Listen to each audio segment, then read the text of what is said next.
Yesterday we were looking at some of the what I'll call as some of the psychological effects of a disaster.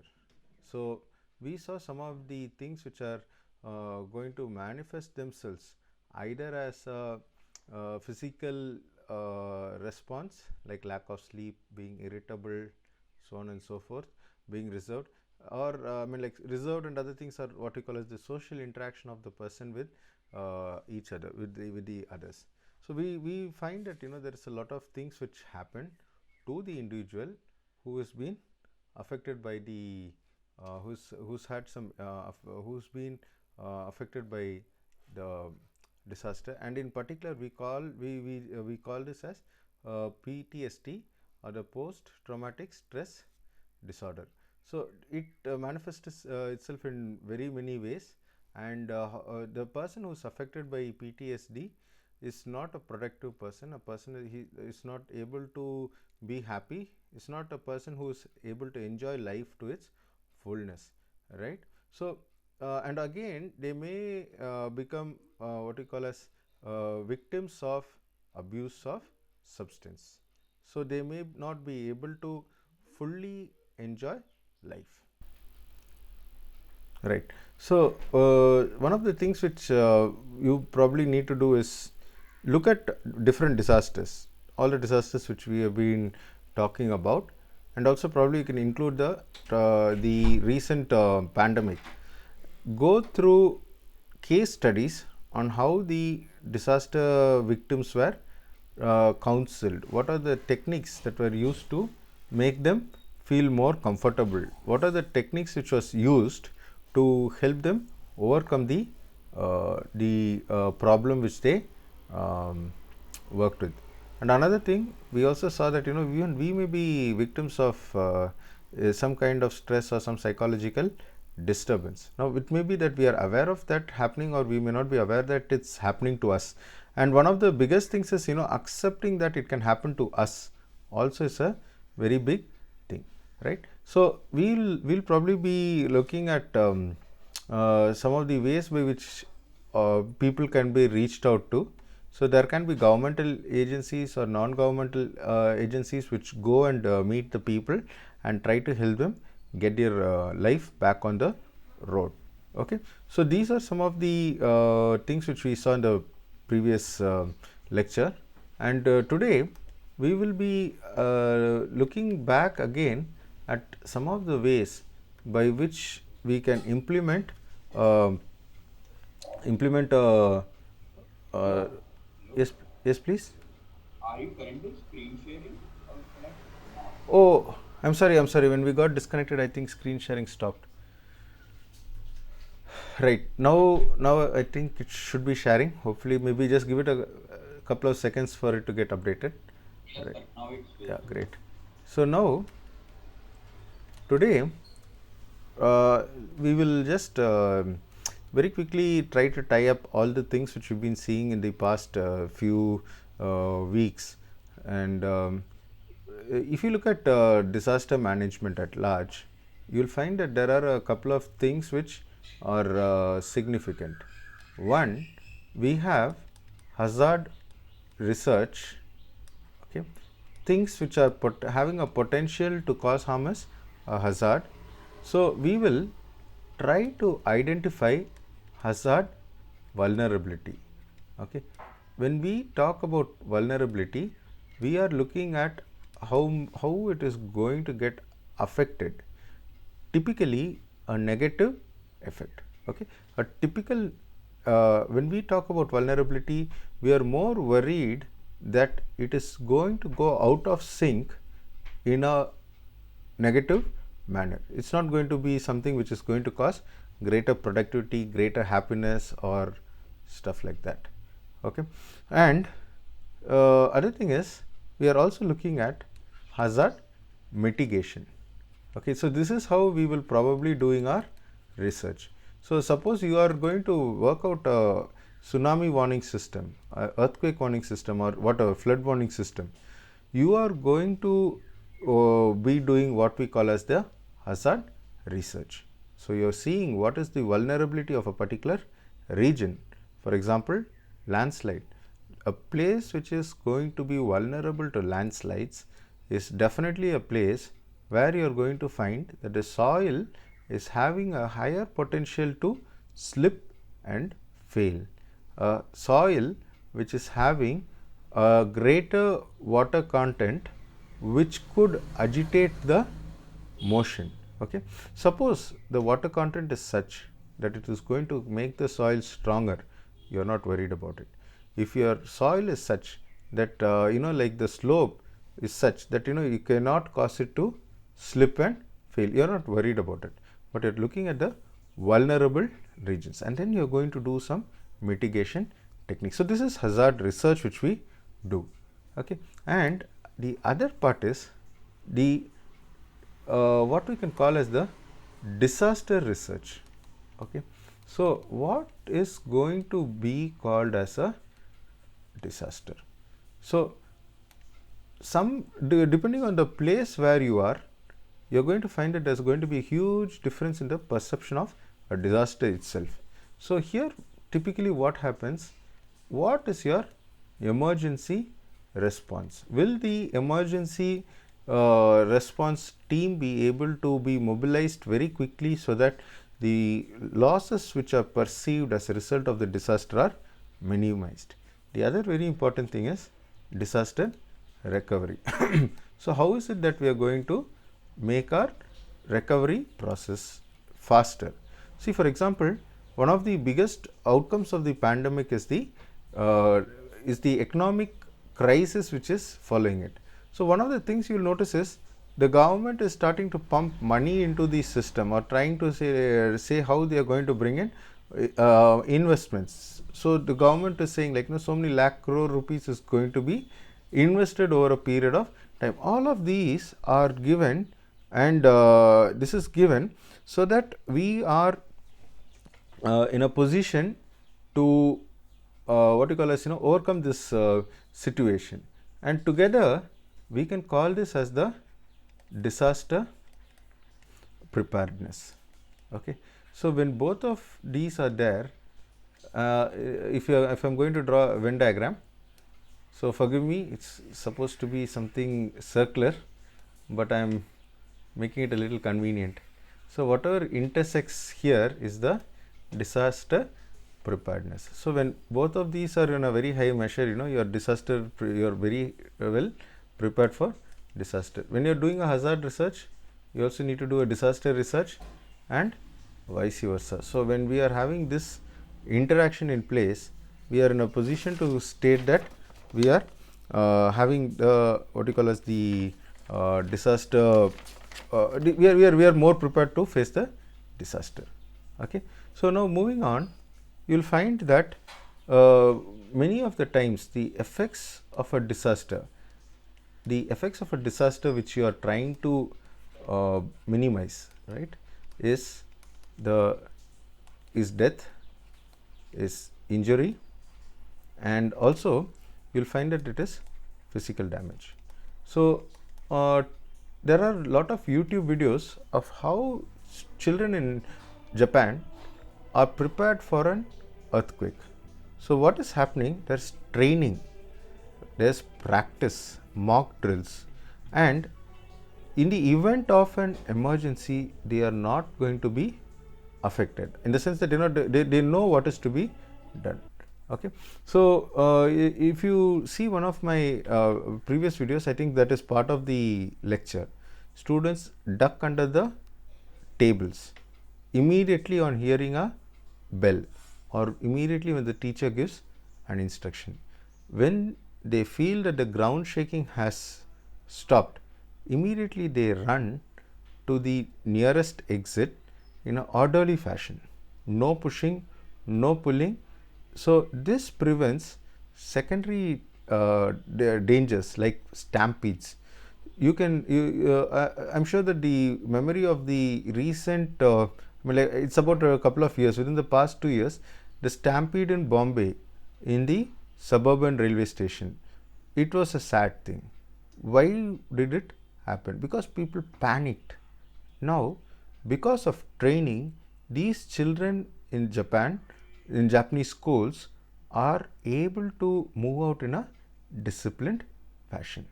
Okay, so one of the very big things like what we have been talking about is you are going to find that the disaster, one of the things which builds up our resilience is proper dissemination of information about how to protect oneself.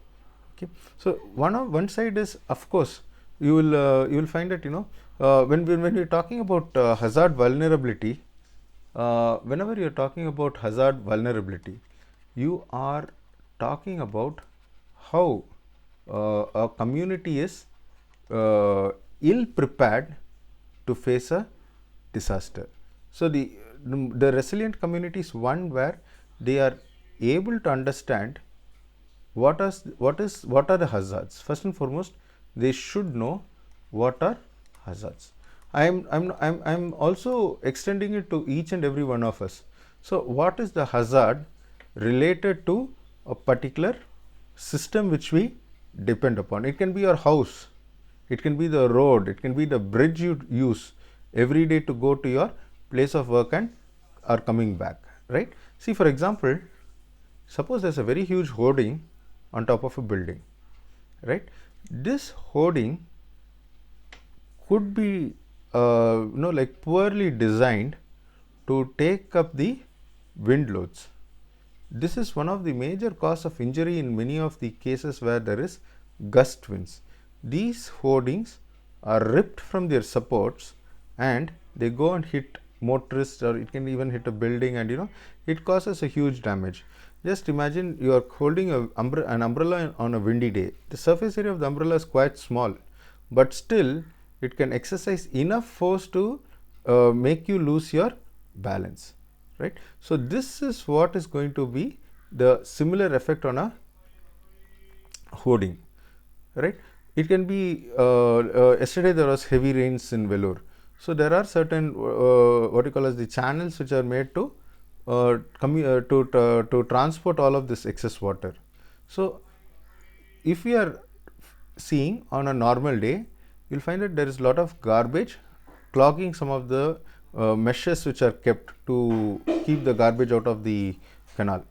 So one good thing is we noticed that just before this monsoon there was a lot of cleaning activity which was being done to remove all these garbage which could block the system. So when we look at like these kind of things are what we call as the ability to see how we can mitigate the effect of a disaster at an earlier level, much before what it happens.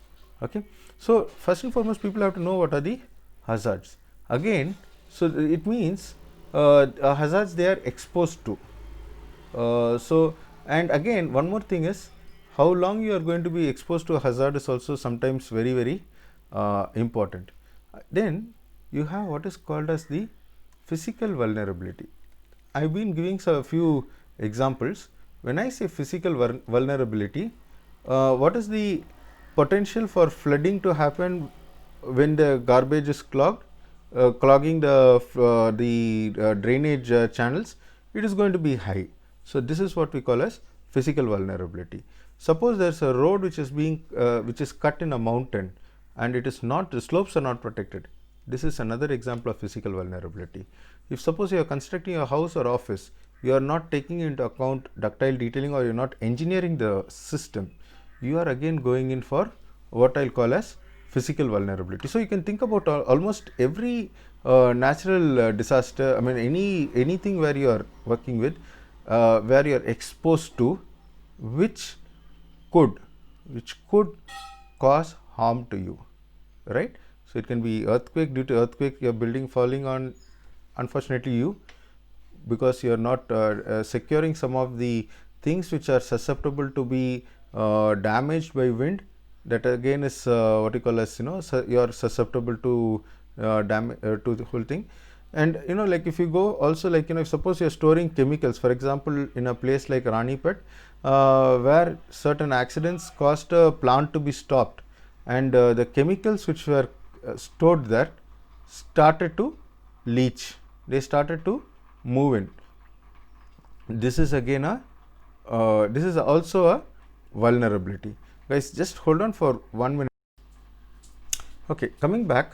So this is what we call as the physical vulnerability. Okay, and moving on, you also please remember that there are primary effects of a disaster and secondary effects of a disaster. So all of these things are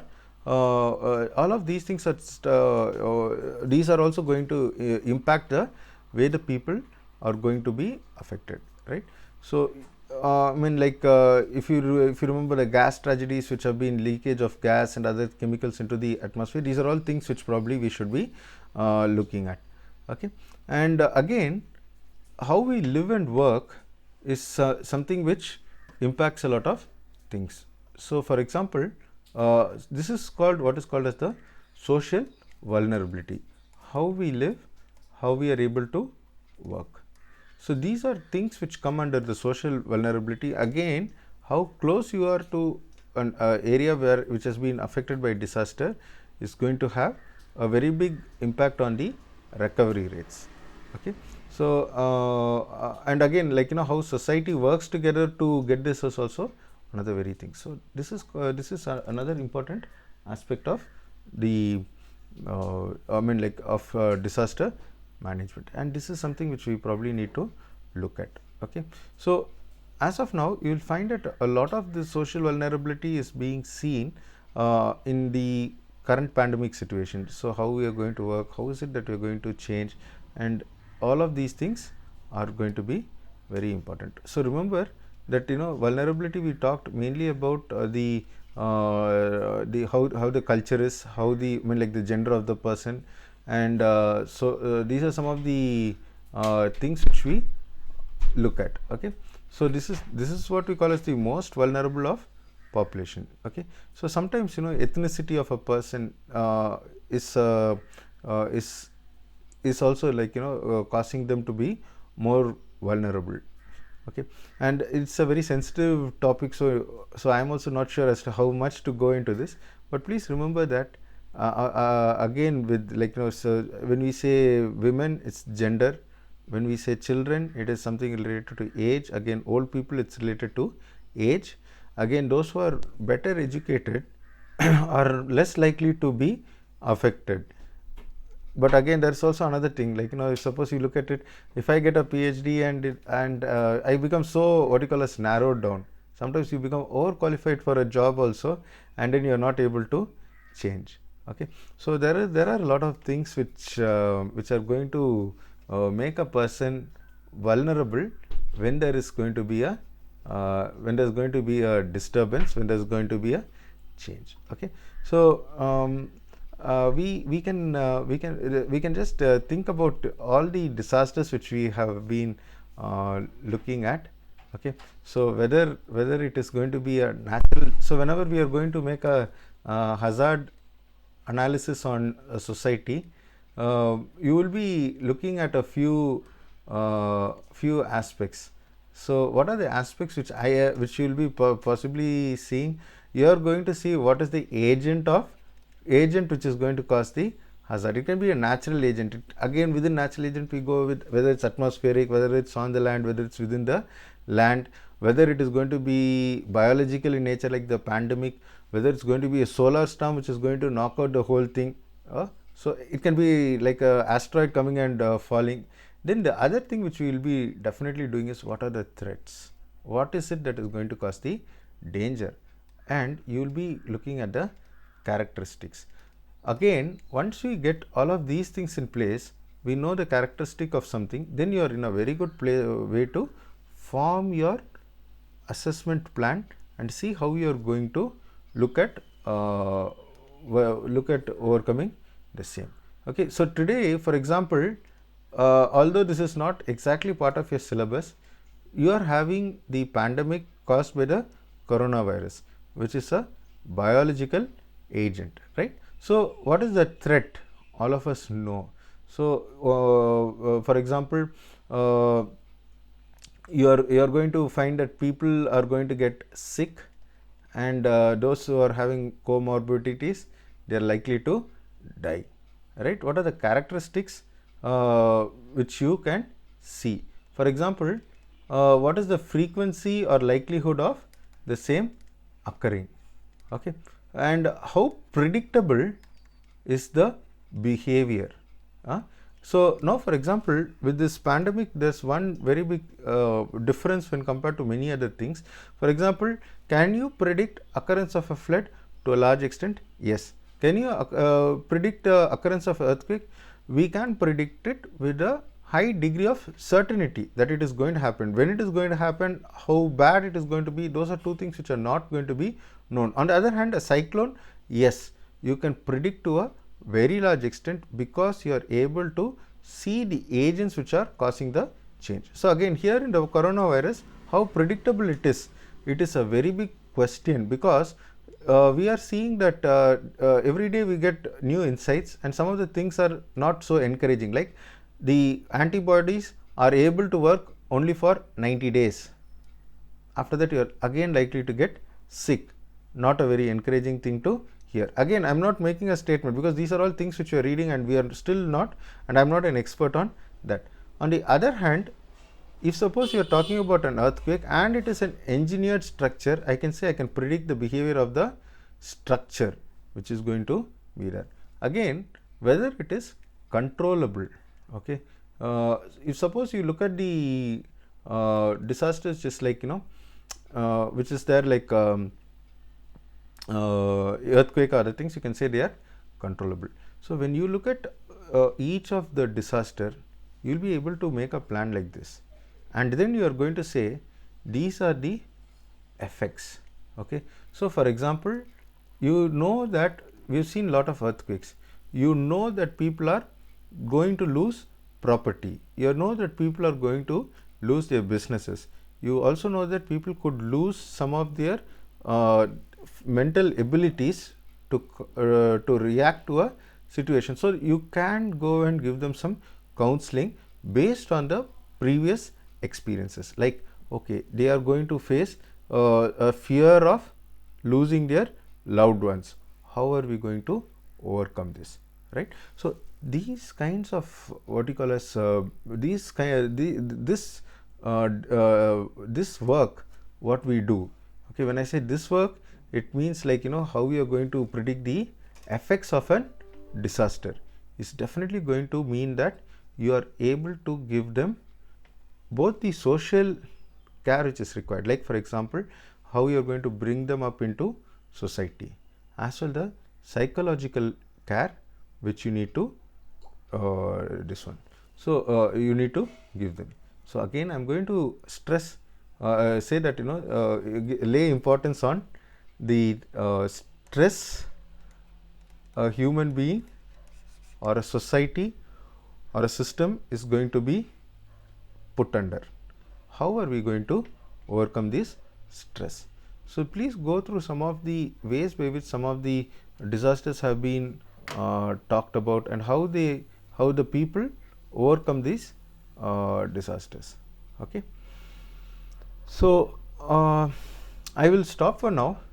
I will so basically we have been looking at the community, how the community can overcome the natural disasters. Although the paper calls for natural disasters, I ask you to keep a little open mind to take into account other disasters also.